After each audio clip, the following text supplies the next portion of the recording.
جب ہم اپنے ماں باپ کی زندگی میں آئے تو سب نے بڑی خوشیاں منائی. کسی نے تحفے دیے تو کسی نے مٹھائیاں بانٹی. ہمارا زندگی کا ایک ایک دن گنا جا رہا تھا. پھر زندگی کے دن مہینوں میں اور مہینے سالوں میں بدلتے گئے. ہم نے بولنا اور چلنا بھی شروع کر دیا. تھوڑے بڑے ہوئے تو اسکول جانے لگے. قد بڑھتے بڑھتے امی ابو کے برابر ہو گیا. جوان ہوئے اور کچھ دن نہ گزرے کہ ہماری شادی ہو گئی. پھر ہم ماں باپ بن گئے اور ہمارے والدین دادا دادی اور نانا نانی. یوں زندگی کا سفر طے ہوتا گیا.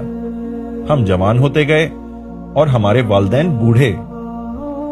ان کا جسم جھکنے لگا, وہ بیمار رہنے لگے اور پھر وہ ہمیں چھوڑ کر چلے گئے.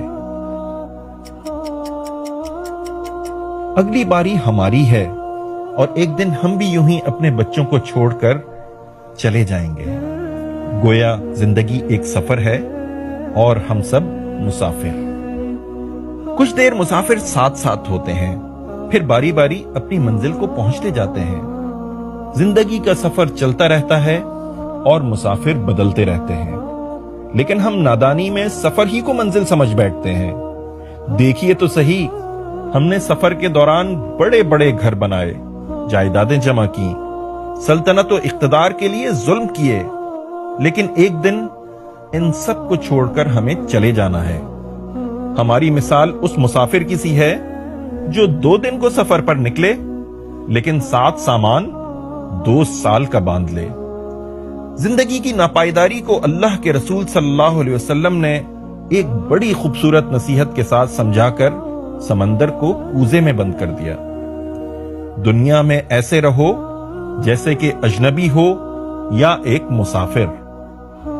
بچپن, جوانی, ادھیڑ عمر اور بڑھاپا یہ سب سفر کے گزرتے اسٹیشن ہیں جو مسافر کو بتاتے رہتے ہیں کہ آخری اسٹیشن بس آنے ہی والا ہے.